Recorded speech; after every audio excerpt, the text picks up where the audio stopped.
इतका आनंद कसा झालाय तुला? अगदी खरं म्हणतोस भैया. आज ना मी आनंदाने अगदी भारावून गेली आहे. आणि माणूस जेव्हा आनंदाने भारावून जातो ना तेव्हा तो आनंद गाण्याच्या रूपात स्त्रवतो त्याच्या गळ्यात.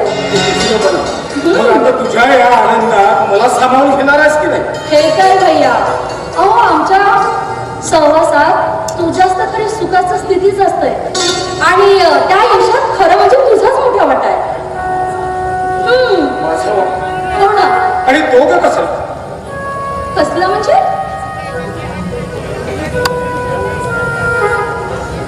भैया हे काय हल्ली तू ना विसराळ होत चाललायस.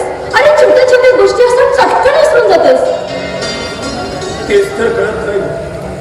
हल्ली हल्ली बिना मला काय होतंय ना ते माझं मलाच कळत नाहीये.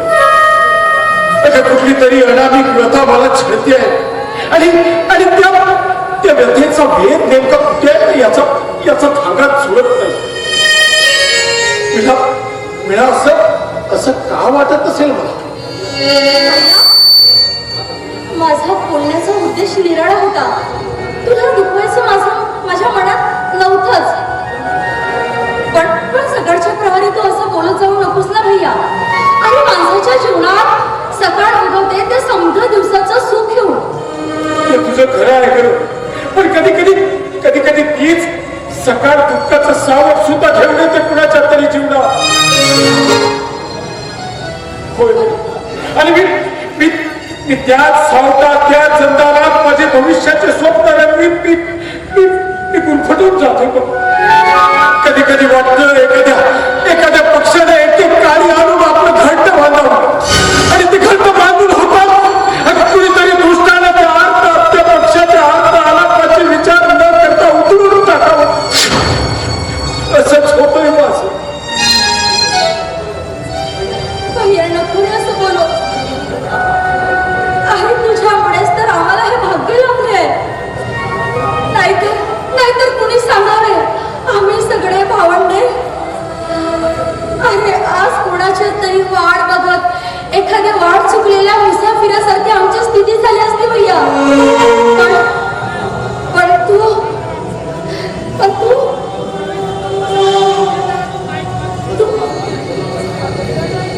पण भैया तू स्वतःचा विचार न करता फक्त आमचा विचार केलायस.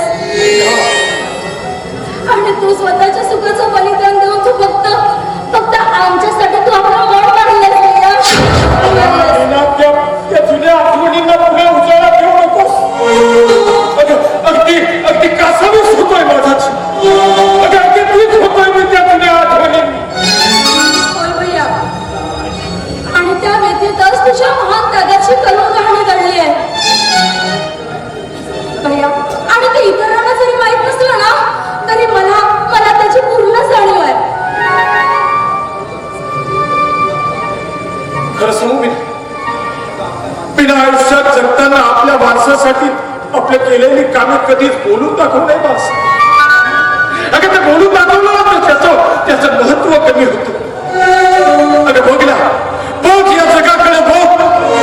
अगं एखादी आई आपल्या मुलांना वाढवते त्यांना मोठं करते. पण तीच आई या जगाला सांगू शकेल का मी त्या मुलांना वाढवताना किती त्रास सहन केलाय. हो भैया.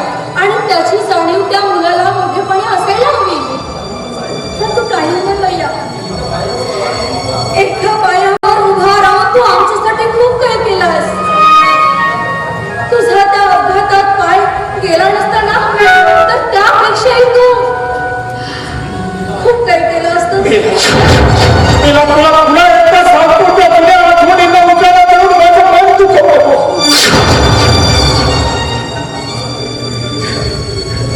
अगं तुला सांग त्या भूतकाळातल्या स्मृती असतात ना त्याला उजाडलं त्या कानावर पडलं का माणूस कोंदळून जातो.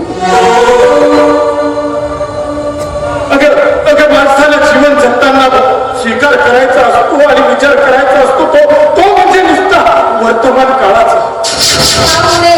त्यामुळेच गतायुष्यातील स्मृतीची 40% सहजासहजी झटकून टाकता येत नाही भैया. आणि मी बघितलं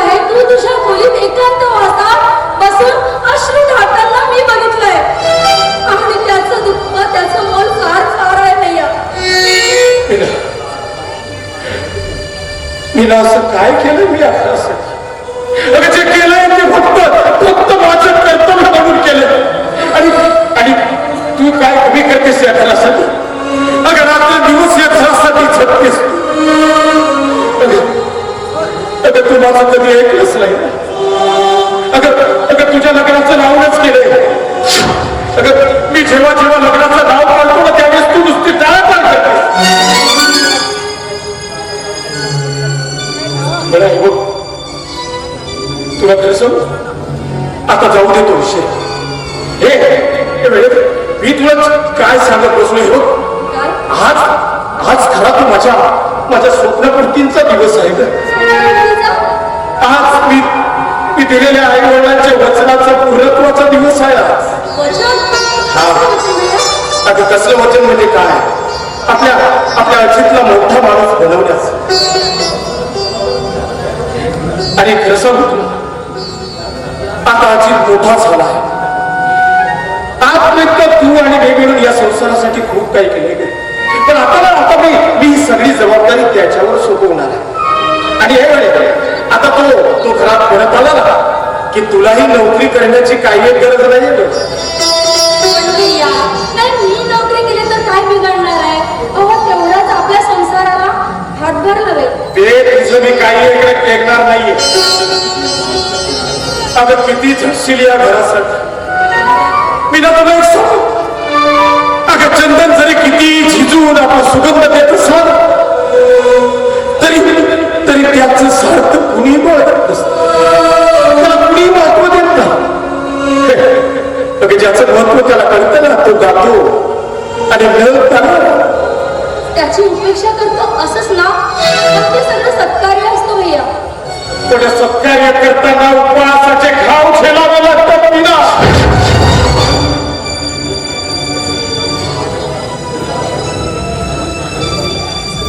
भैया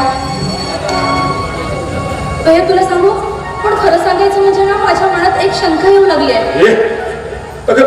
आता तुला कसली शंका वाटते? आता कसली शंका म्हणून काय विचारतात भैया? 5 वर्ष झाले आपल्या अजितला अमेरिकेला जाऊन. तिथं जाऊन त्याच्या वागणुकीत काही फरक तर पडला नसेल ना? अगं वेळे काय बोलतेस तू? अगं माझ्या अजितच्या नसात माझ्या रक्तातून तू वाहतो. अगं ज्या आई वडिलांनी आपल्याला जन्म दिलाय त्यात अगं तुझ्या शरीरात, माझ्या शरीरात आणि अजितच्या शरीरात सुद्धा आपलं रक्त वाहत. तू या रक्ताशी बेमानी करेल असं वाटतं तुला? अगे हे तुझ्या मनाचे फूड चाललंय ना ते झटकून टाकायचं. नाही भैया, मी असं सहजच बोलून टाकलं भैया. माझा म्हणण्याचा उद्देश तसा नव्हता. बस आपलं असंच. आज बघ ना, अजित येतो. अगं मोठा माणूस झालाय. अगं मोठा शास्त्रज्ञ झालाय. अगं आता त्याला मोठ्या पगाराची नोकरी सुद्धा मिळेल. कालच तर मी त्या मगन शेतकर जाऊन अगं त्याच्यासाठी नोकरीची बोलणी करून लावायची. हा आणि आता असल्या सुशिक्षित माणसांबद्दल आडेवेळे घेणे म्हणजे व्यर्थच ग. अगं हे आता मी तुझ्याशीच काय बोलत बसलो. अगं त्याला आणायला मला लवकर स्टेशनवर जायला हवं. पण मी काय म्हणजे भैया, नाही अजित दादाला आणायला म्हणजे आपला आनंद गेला का? हे शक्य नाही. अगं मोठा भाऊ आहे मी. अरे बघ अजितला खूप दिवस झालं बघितलं नाही का? अगं तो एकदा आता माझ्या समोर आला की त्याला कणकणून उंची मारणार आहे. माझ्या स्वप्नपूर्तीचा दिवस आहे आज. अगं इतके दिवस मी जे स्वप्न माझ्या मुलाशी बाळगून होतो ना ते स्वप्न पूर्ण होणार आहेत आज. मी नक्की सांगतो एक काम कर. अगं आज तू आला की त्याच्यासाठी तू मस्त पैकी झक्कास त्याच्या आवडीचे बटाटे वडे बनव.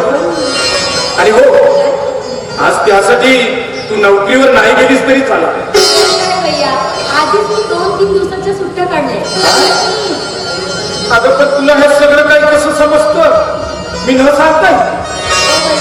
अगं पण हे इतकं शिकलीस कुठं तू?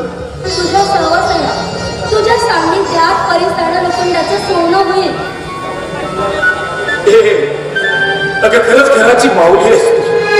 अगं उठता बसता माझ्या नुसती स्तुतीची सुमनं उधळत असतेस. अगं असं काय केलं मी या घरासाठी? अगं जे केलंय ते मी फक्त माझं कर्तव्य केलं आणि तूही काय कमी झिजतेस या घरासाठी?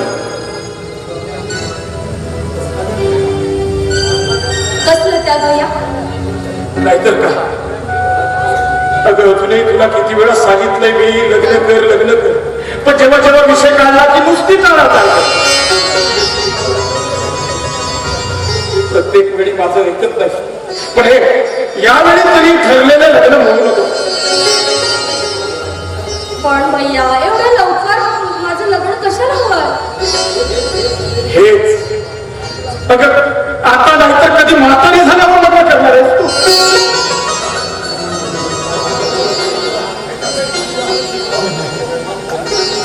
खरं सांगू मी, अगं स्त्री जन्माचं जे सार्थक असतं ना ते खरं लग्नातच असतं. अगं लग्न केल्यावरच स्त्री जन्माला पूर्तता येत असते आणि जेव्हा तुझं लग्न होईल ना तेव्हा कळेल तुला. अगं या लग्ना पायाचा आधार बनून या घरात किती दिवस राहणार आहे? पण भैया असं लग्न करायला अजून खूप अवघे. विना घडी आहेस. अगं अवकाश जरी पुष्कळ असला ना तरी काळ मात्र थोडाचाच असतो ग. अगं बघ ना, अगं इथं बोलत काय बसलोय. अगं किती उशीर झाला तो आला सुद्धा असेल.